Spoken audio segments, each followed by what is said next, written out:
Para poner las cosas en perspectiva, pues imagínense que en Bolivia, en 2012, se hizo la primera ley sobre el tema en todo el mundo. Entonces, a pesar de que en 2012 en Bolivia se hace la primera ley, todavía existen muchísimos retos en aquel país, sobre todo para sancionar efectivamente y reducir estas prácticas deleznables en contra de las mujeres que buscan ejercer sus derechos políticos. Entonces, por ello es fundamental que analicemos, ¿no?, cuáles son los retos a futuro a partir de que ya tenemos esta legislación. Permítanme presentarles a quienes nos acompañan en esta primera mesa de trabajo. Nos acompaña la doctora Irina Graciela Cervantes Bravo, magistrada del Tribunal Electoral de Nayarit y vicepresidenta de la TERM.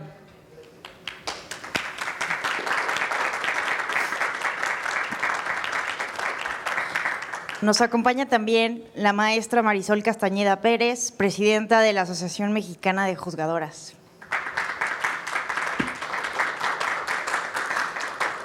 Asimismo, nos acompaña el licenciado Ronel León Martínez, fiscal especializado en materia de delitos electorales de Quintana Roo. Bienvenidas, bienvenido. Vamos a ceder, en primer lugar, el uso de la voz a la doctora Irina Graciela Cervantes Bravo, quien tendrá 10 minutos para hacer su exposición. Muy buenas tardes. Gracias, maestra Alejandra, por esta generosa presentación que hace de los ponentes. Y bueno, creo que estamos muy contentos aquí en este paraíso, pero yo creo que es un doble sacrificio con estas maravillas, señor presidente, y usted nos tiene aquí encerrados trabajando, analizando estos temas tan importantes. Entonces esperamos terminar rápido para también disfrutar de las maravillas que nos ofrece este paraíso.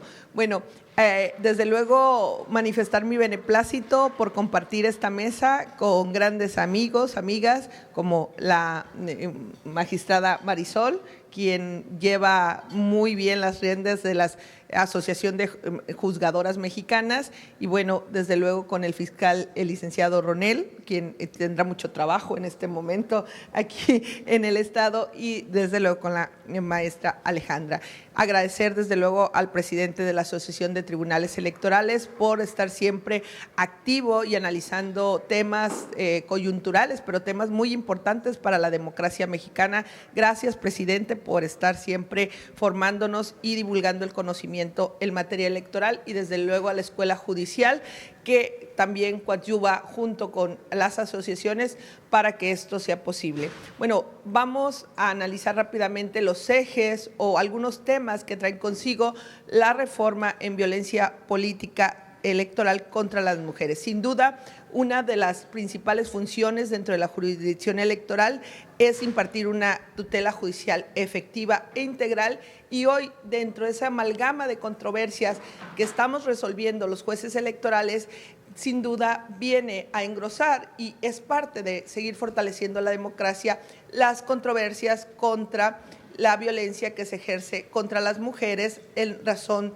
de menoscabar o obstaculizar sus derechos políticos electorales. Si bien este tipo de violencia siempre ha estado presente, en los últimos años se ha visibilizado, y eso es importante porque eso nos permite cambiar y sobre todo seguir trabajando ya no solo para prevenirla, sino para erradicarla. Si bien teníamos una amalgama de instrumentos internacionales como la Convención Belén do Pará, como casi el Padre Nuestro de la protección a las mujeres en la vida pública, que es la CEDAW, que nos establece que debe de haber en su artículo 4 esa participación igualitaria, equitativa de las mujeres, y que los estados partes de esta convención deben de participar en esa protección para que esa participación de la mujer sea libre y sin ningún tipo de violencia. Y con esto ya teníamos, digamos, lo que es el bloque de constitucionalidad y convencionalidad para garantizar en nuestro país la paridad y la participación en la política sin ningún tipo de violencia. Sí que es importante que a partir del 13 de abril del 2020 se reformen 8 normativas, que es la Ley General de Acceso a las Mujeres Libres de Violencia, la Ley de Partidos Políticos, la Ley JIPE, la Ley de Medios de Impugnación, la Ley General en materia de delitos electorales, y toda esta normativa y toda esta cascada de normas que vienen con una finalidad: proteger a las mujeres en su participación política libres de violencia. Entonces, ya no podemos decir que el marco normativo no está, como si bien anteriormente ya lo teníamos, habíamos estado atendiendo la violencia a través de protocolos, y había casos como, por ejemplo, en Oaxaca, donde pues a una presidenta municipal, su propia familia, le obligó a renunciar o no se podían emancipar, ¿no?, de su núcleo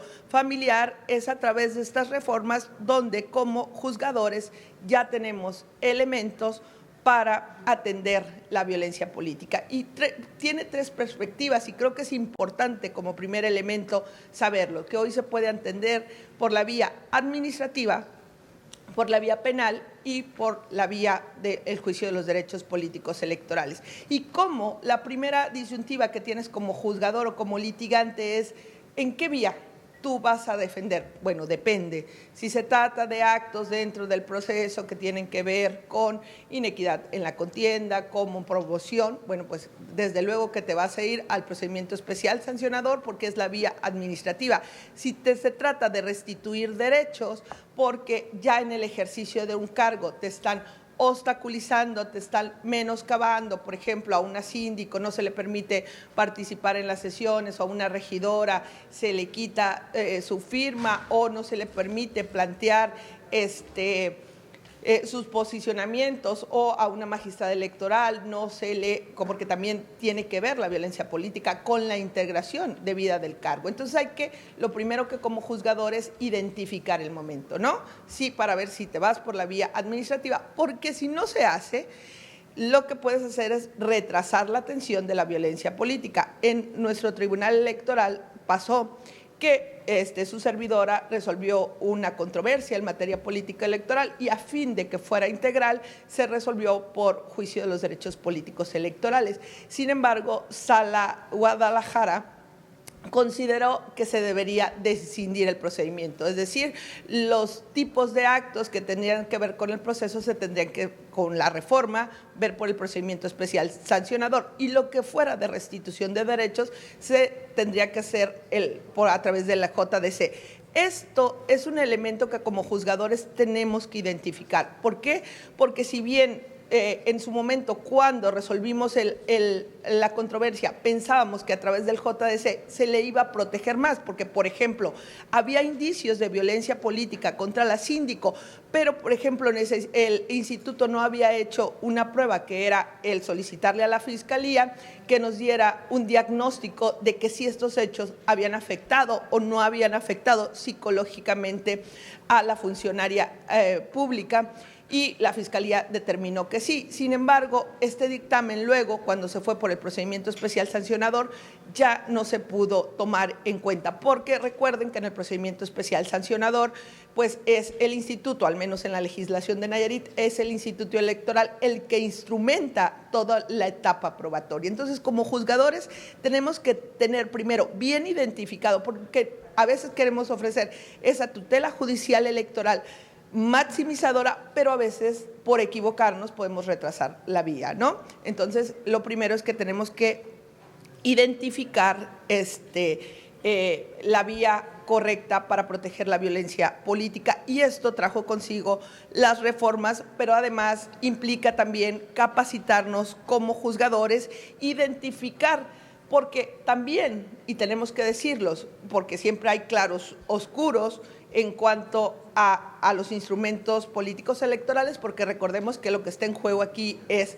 el poder público, ¿no? Entonces, también es verdad que hay dentro de los contendientes quien puede utilizar la vía o el instrumento, los juicios de violencia política, como para nulificar a su contendiente. Entonces, a veces, que son las menos, pero sí se utiliza el mecanismo de violencia política como para, digamos, exterminar a su contendiente y que no pueda participar. Por ejemplo, en la ley electoral, artículo 14 de la legislación nayarita, sí te dice, por eso nos los comentaba en su mensaje introductorio el magistrado Reyes, que en algunas legislaciones la violencia política es un requisito de elegibilidad. En el caso de Nayarit, sí te dice que si estás condenado por violencia política, ya no puedes ser inelegible. Esto yo creo que más tarde también se tendrá que ver con una cuestión de constitucionalidad y me da paso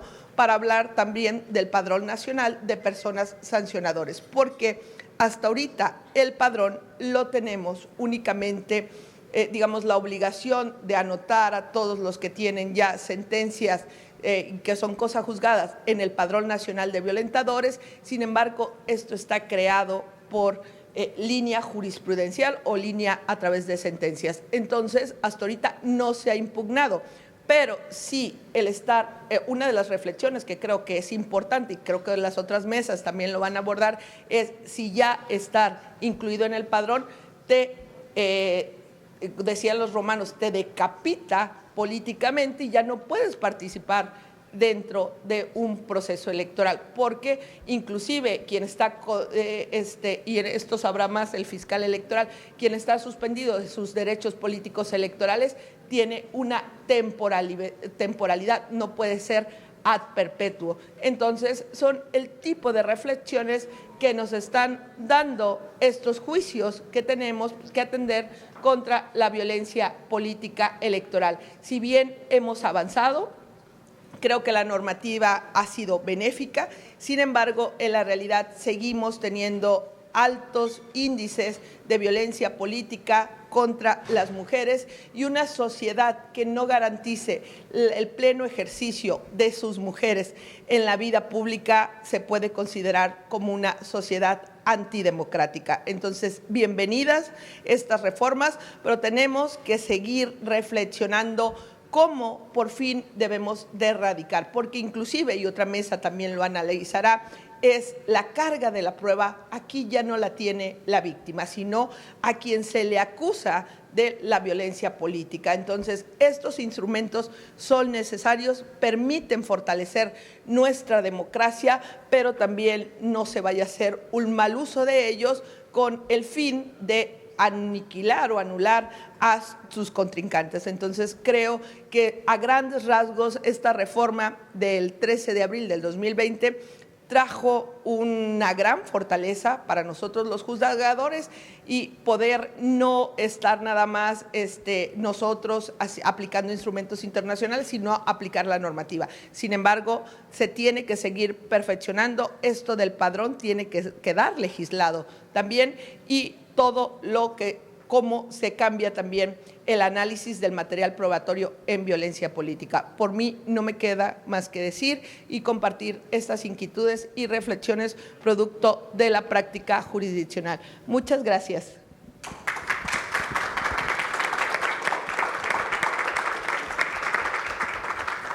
Muchas gracias, magistrada Irina Graciela Cervantes, por tan importante reflexión. Las personas juzgadoras, ¿verdad? Es bien importante la identificación de la vía para poder ayudar a las víctimas de manera procesal. Me quedo con ese mensaje tan importante. A continuación, cederíamos el uso de la voz al licenciado Roné León Martínez. Muchas gracias, maestra Marta Alejandra de Tello Mendoza, profesora moderadora de la Escuela Judicial. Saludo a los ponentes, la doctora Irina, doctora maestra Marisol Castañeda Pérez, presidenta de la Asociación Mexicana de Juzgadores. Bienvenidos sean todos ustedes. Iniciamos con este análisis de la reforma legal 2020 en materia de violencia política contra las mujeres en razón de género. Como la violencia política contra las mujeres en razón de género es una manifestación de las razones de las relaciones de poder históricamente desiguales entre el hombre y la mujer, que han conducido a la dominación de la mujer por el hombre, la discriminación contra las mujeres y a la interposición de obstáculos contra su pleno desarrollo. La violencia en contra de las mujeres se presenta en todos los estratos sociales y tiene diferentes formas de expresión en todas las culturas. Es además un fenómeno aprendido en nuestro mundo social y sus raíces se encuentran en variables como las económicas, sociales, políticas y culturales. El artículo 1 de la Constitución Política de los Estados Unidos Mexicanos establece que en México todas las personas gozarán de todos los derechos consagrados en la Constitución y en los tratados internacionales firmados y ratificados por México. La elevación a rango constitucional de los tratados internacionales en México establece la obligación del Estado de respetar todos los derechos establecidos en la norma internacional. Tal es el caso de la Convención Interamericana para prevenir, sancionar y erradicar la violencia contra la mujer, mejor conocida como Convención de Belém do Pará. En su artículo 3, dicha convención establece el reconocimiento del principio a vivir una vida libre de violencia. En principio general, establece una obligación por parte del Estado mexicano de garantizar que las mujeres puedan gozar de manera plena todos sus derechos sin que encuentren sujetos o actos de discriminación. En México se han realizado diversos esfuerzos para atender esta situación desde el ámbito legislativo. La reforma legal de 2020 en materia de violencia política contra las mujeres en razón de género estableció la conducta en diferentes leyes generales, una de carácter administrativo electoral y en materia penal, como lo es la Ley General en materia de delitos electorales.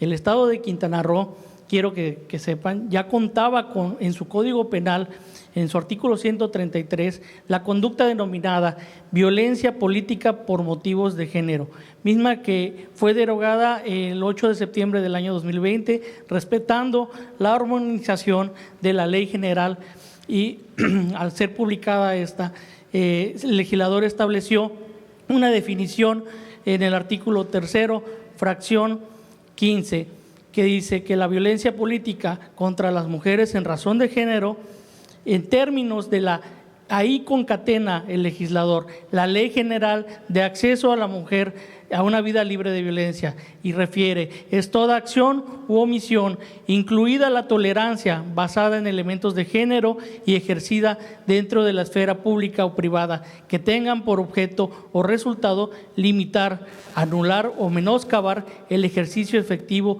de los derechos políticos y electorales de una o varias mujeres, el acceso, el pleno ejercicio de las atribuciones inherentes a su cargo, y aquí es importante porque contempla también a servidoras públicas inherentes a su cargo, labor o actividad, su libre desarrollo de la función pública, la toma de decisiones, la libertad de organización, así como el acceso y ejercicio a las prerrogativas tratándose de precandidaturas, candidaturas, funciones o cargos públicos del mismo tipo. Se entenderá que las acciones o omisiones se basan en elementos de género cuando se dirijan a una mujer por ser mujer, le afecten desproporcionadamente o tengan un impacto diferenciado en ella. Esta publicación fue realizada en mediados del 5 de junio del año 2020.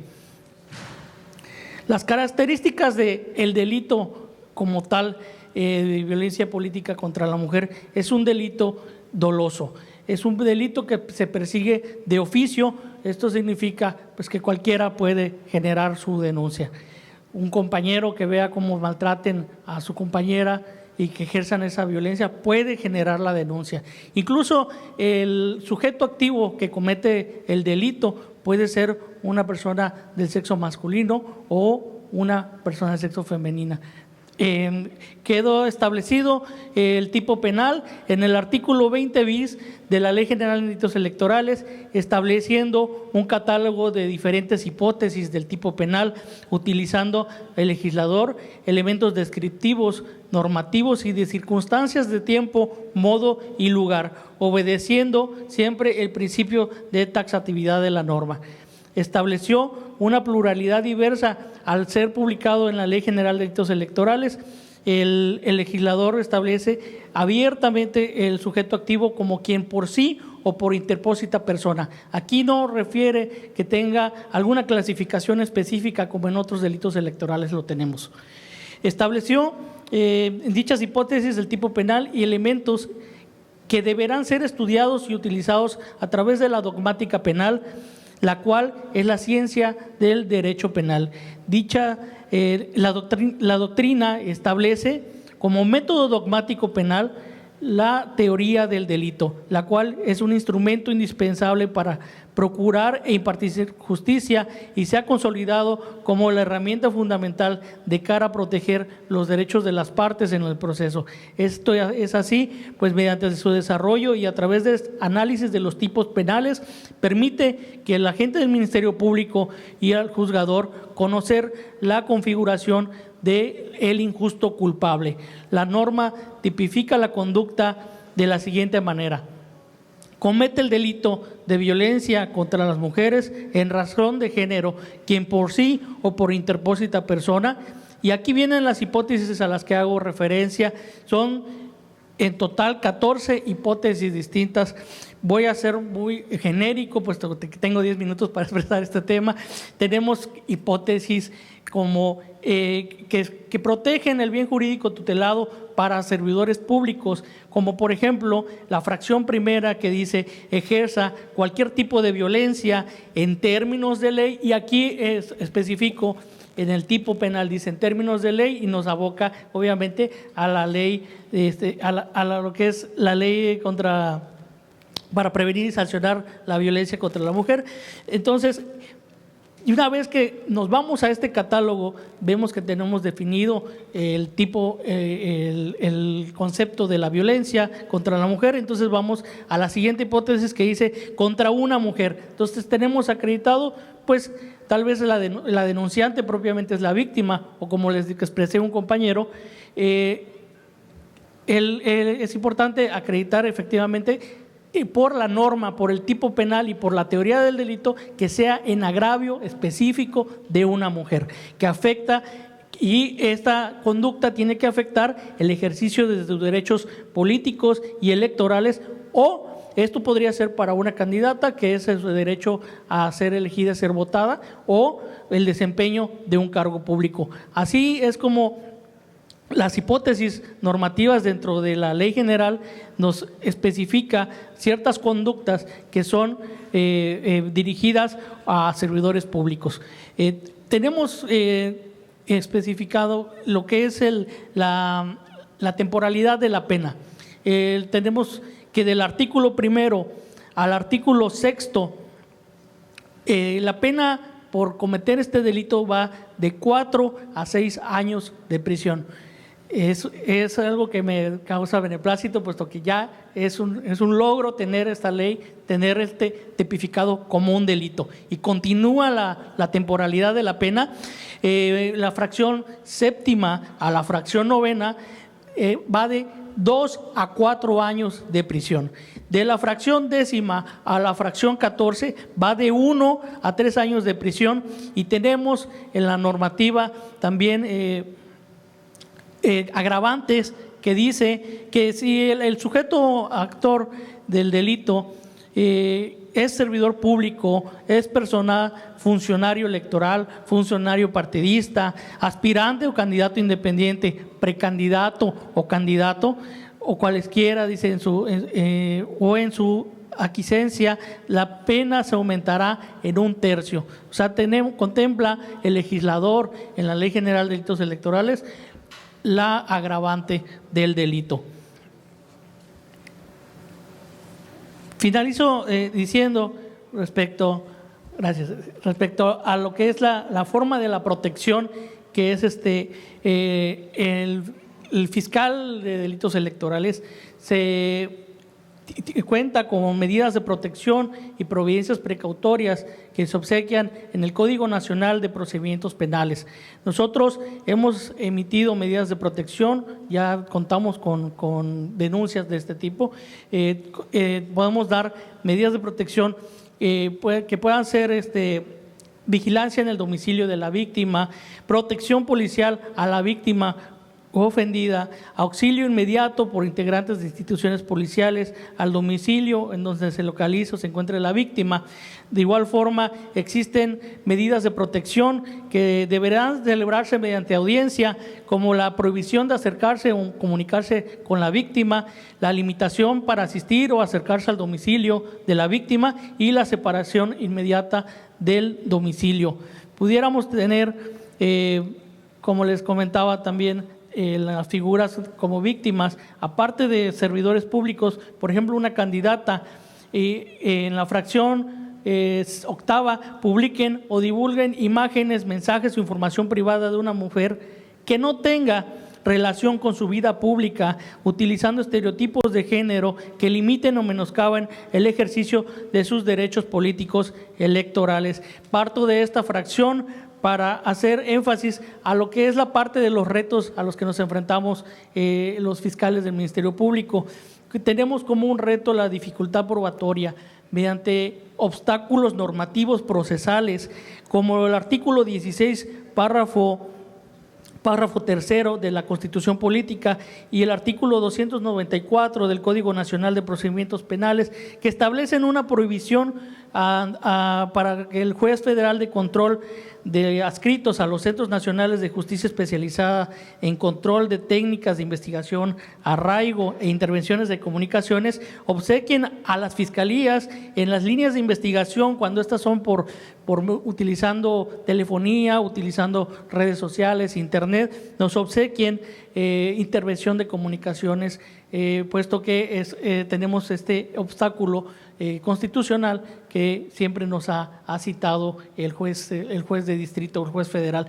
Este es un obstáculo que quisiéramos entrar en, se tome nota para las siguientes mesas, puesto que sería muy importante, puesto que tenemos ya tipificado como la violencia digital, y esta violencia digital pues ocupa las fiscalías locales la tecnología para poder investigar a los probables partícipes que se esconden en usuarios anónimos y que hacen publicaciones como portales de noticias, no sé, un ejemplo, El Payaso, el XX, o sea, y no sabemos nosotros al sujeto activo, que es la persona que comete el delito, que está utilizando estos portales para atacar a candidatas o alguna servidora pública. Entonces, tenemos este obstáculo constitucional. Muchas gracias y continuamos.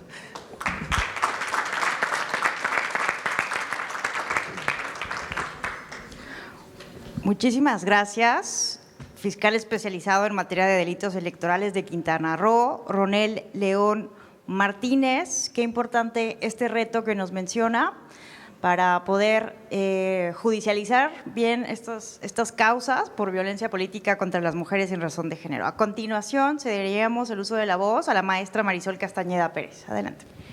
Hola, buenas tardes a todas y a todos. Es un gusto estar esta tarde con ustedes. Agradezco muchísimo y reconozco el esfuerzo enorme que ha realizado el presidente de la Asociación de Tribunales Electorales de la República Mexicana, el doctor César Gómeras, por hacer posible este evento, que creo que es de la mayor importancia, como lo mencioné hace un momento en el acto inaugural. También es un placer para mí compartir esta mesa con mi amiga y compañera también de la Asociación Mexicana de Juzgadoras, una magistrada y profesionista brillante, la doctora Irina Cervantes. Es un placer con el licenciado Ronel León Martínez, fiscal electoral del Estado de Quintana Roo, y la maestra Alejandra Tello Mendoza. Como les decía en el acto inaugural, este tipo de eventos me parecen de la mayor importancia porque el tema de la violencia en contra de las mujeres generalmente o ante las personas se identifica con una violencia física, con una violencia a lo mejor moral, económica, pero creo que el tema de la violencia política hasta hace algunos años no era visible. Y tan es así que a propósito del tema vale la pena hacer un breve recuento histórico respecto del origen de este concepto de violencia política contra las mujeres en razón de género. Surge en el año 2000 en un seminario convocado por concejalas de Bolivia, en el que analizaron distintos reportes de acoso y violencia que sufrían las mujeres en diversas municipalidades y sobre todo con un enfoque especial en el tema rural. Ello fue el inicio de un largo trabajo que culminó formalmente en 2012, como lo apuntó la maestra Alejandra, con la promulgación de la Ley número 243 contra el acoso y la violencia política hacia las mujeres en ese país. Otro evento de gran importancia en la conformación de este concepto y su aplicación se dio años después, cuando la Comisión Interamericana de Mujeres de la Organización de Estados Americanos aprobó la Declaración sobre la Violencia Política y el Acoso Político contra la Mujer, a través de la cual los países que signaron este documento se comprometen a adoptar normas que permitan, por un lado, prevenir, atender, proteger y erradicar la violencia y el acoso político contra las mujeres, y por otro, sancionar y reparar estos actos en los ámbitos tanto administrativo, penal y electoral. Por lo que hace a nuestro país, en México fue hasta el 13 de abril de 2020 cuando se publica en el Diario Oficial de la Federación la reforma en materia de violencia política contra mujeres en razón de género, misma que implicó la modificación a 8 leyes nada más. En esto me gustaría destacar brevemente dos de los que considero los ejes sobre los que gravita la reforma. Uno, que es precisamente la definición conceptual de la violencia política contra las mujeres en razón de género, y dos, el establecimiento de penas y sanciones a quienes incurran en esta conducta. El enfoque a estos temas tiene que ver con la discusión y el consenso sobre estos para precisamente legislar, pues se habían configurado esto como las dos barreras más grandes para lograr la reforma. Tras 8 años de que se presentó la primera propuesta para tratar de definir lo que era este concepto. Por supuesto, hay otros temas muy importantes como lo son la implementación de medidas cautelares y de reparación integral, el respeto y cumplimiento al principio de paridad, cuyo resultado pues ya lo podemos ver en el hecho de que en el año pasado por primera vez la Cámara de Diputaciones se integró por 250 mujeres y 250 hombres, lo cual por supuesto me parece un avance muy notable en materia de paridad sustantiva. Es de la mayor relevancia, lo hemos escuchado ya, que las mujeres empecemos a ocupar no solamente puestos operativos, porque no se trata de eso, sino de una igualdad sustantiva en la que todas y todos podamos ocupar desde desde el primer escalón hasta los peldaños más altos o los espacios de toma de decisión. En relación con el concepto de la violencia política contra las mujeres en razón de género, debe resaltarse que, si bien el protocolo para atender la violencia política contra las mujeres en razón de género emitido en 2016 y actualizado en 2017, se ocupaba de señalar modalidades y manifestaciones y ámbitos en los que esto ocurre, con la reforma se estableció una definición muy concreta en el artículo 20 bis de la Ley General de Acceso a las Mujeres a una Vida Libre de Violencia, misma que se retoma en el artículo 3 de la Ley General de Instituciones y Procedimientos Electorales. Estos numerales establecen básicamente que se considera como violencia política contra las mujeres en razón de género toda acción u omisión, incluida la tolerancia, basada en elementos de género y ejercida dentro de la esfera pública o privada, que tenga por objeto resultado limitar, anular o menoscabar el ejercicio efectivo de los derechos políticos y electorales de una o varias mujeres. El acceso al pleno desarrollo de la función pública, toma de decisiones, libertad de organización, así como acceso y ejercicio de prerrogativas, tratándose de precandidaturas, candidaturas, funciones o cargos públicos del mismo tipo. Y se definen como acciones u omisiones, se basan en elementos básicos, cuando por ejemplo se dirigen a una mujer por el hecho de ser mujer. ¿Les afecta desproporcionadamente o tengo un impacto diferenciado en ella?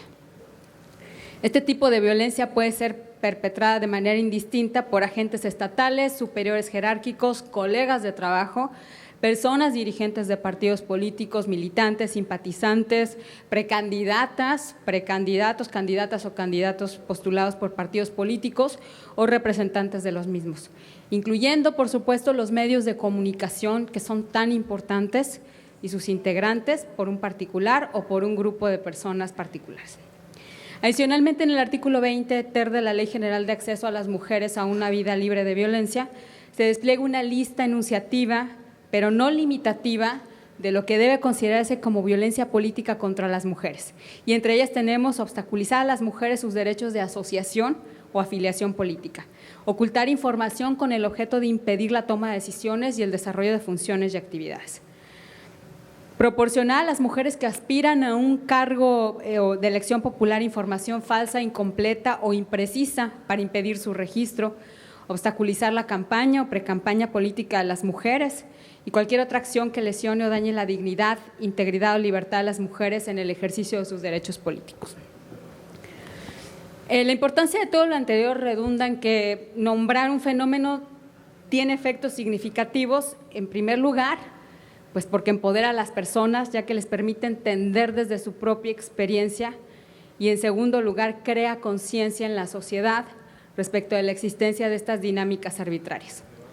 En esta misma dinámica, la definición conceptual aludida constituyó el primer paso para el análisis de este fenómeno, toda vez que permitió identificar qué tipo de conductas podían ser consideradas como tal, sus causas, consecuencias y posibles correcciones.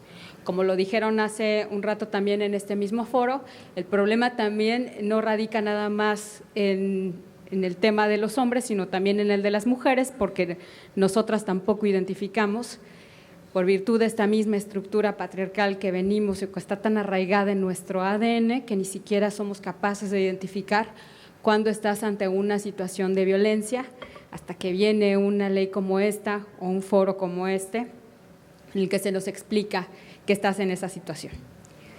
Esto no existe, obviamente, una doctrina ya definitiva sobre el tema, pero los tribunales constitucionales se han encargado de estudiar este tipo de situaciones en los que se puede limitar la libertad de expresión en relación con noticias y opiniones sobre personajes públicos, y en el que se ha determinado que la libertad de expresión, si bien tiene una posición preferente, estos personajes tienen una especial visibilidad y en algún momento están sujetos a la crítica. Pero no debe soslayarse, no obstante eso, que ese deber especial de soportar la crítica se está vinculado directamente con las actividades de relevancia pública de una persona, de manera que esta tiene que ser en razón de sus actitudes y desempeño político. Entonces tenemos acotado el tema, no a cualquier persona. Esto porque las actuaciones, alusiones y comentarios que se hagan con base en estereotipos de género no solo no se encuentran protegidos por la libertad de expresión, porque no contribuyen en nada al debate público, sino que constituyen una violencia política en contra de las mujeres, discriminación e intimidación, toda vez que estas acciones generan un efecto negativo en otras mujeres también y que entonces impide su participación en la vida política.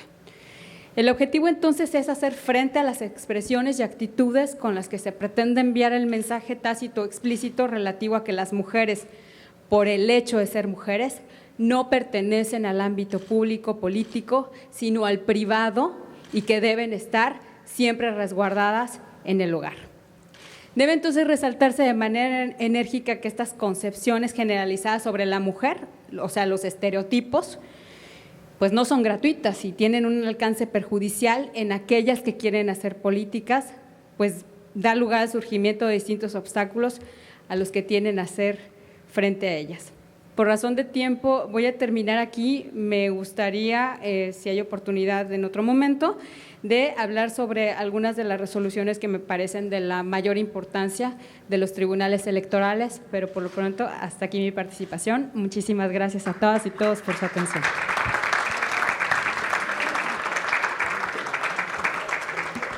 Muchísimas gracias, magistrada Marisol Castañeda.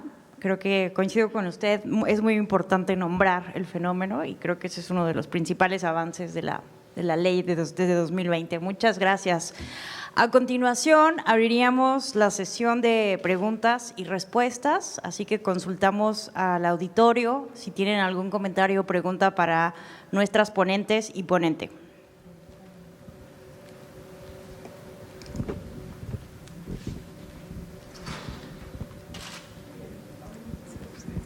Bueno, de no haber alguna pregunta, quisiera preguntar a nuestros panelistas si quisieran hacer alguna otra…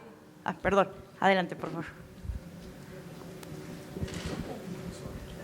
Sí, preguntarle a la maestra Marisol si nos podría compartir las sentencias que nos quería comentar.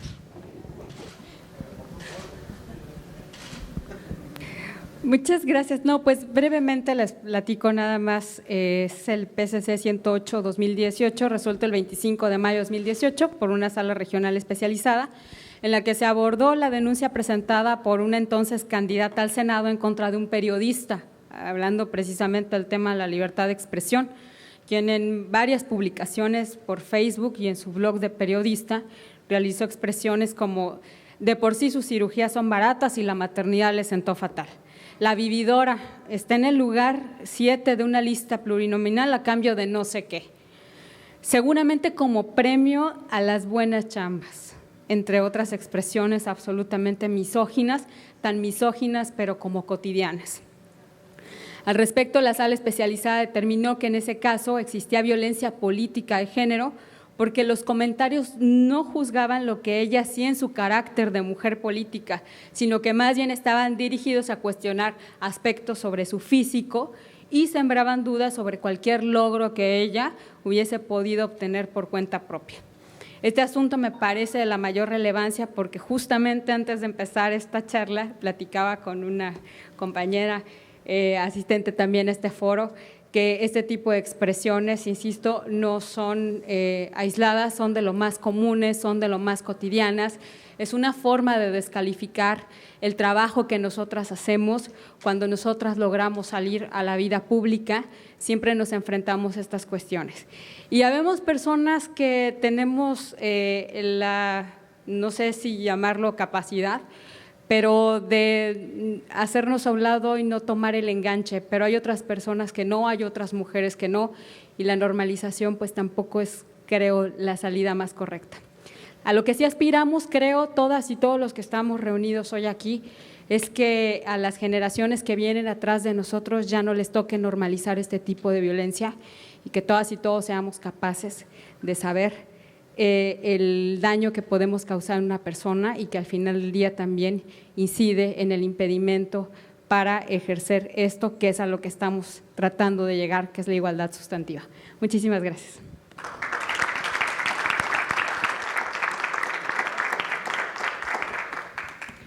Muchísimas gracias, magistrada, por su respuesta a la petición. Con esto concluiríamos esta primera mesa de trabajo, agradeciendo a nuestros panelistas y cedería el uso de la voz a nuestra maestra de ceremonias. Muchísimas gracias a la doctora Alejandra Tello por su moderación, así como también a nuestras ponentes y ponente. Y vamos a entregar los reconocimientos por parte del fiscal de Delitos Electorales de Tabasco, el maestro Jorge Montaño, quien nos hará el favor de hacer entrega de estos reconocimientos. Muchas gracias, felicidades a este exitoso panel y bueno, por cuestiones de tiempo vamos a entregar los reconocimientos. La Asociación de Tribunales Electorales de la República Mexicana, la Escuela Judicial Electoral del Tribunal Electoral del Poder Judicial de la Federación y la Asociación Mexicana de Juzgadoras otorgan el presente reconocimiento a la maestra Marta Alejandra Tello Mendoza.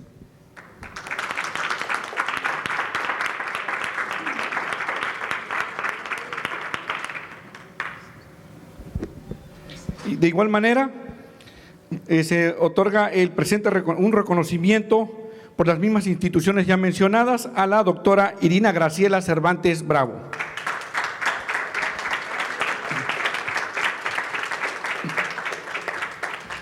Así también a la maestra Marisol Castañeda Pérez.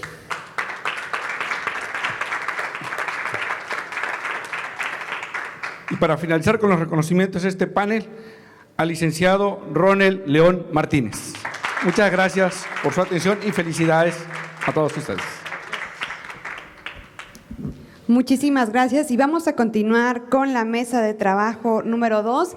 Vamos a dar un breve tiempo para ajustar aquí la mesa.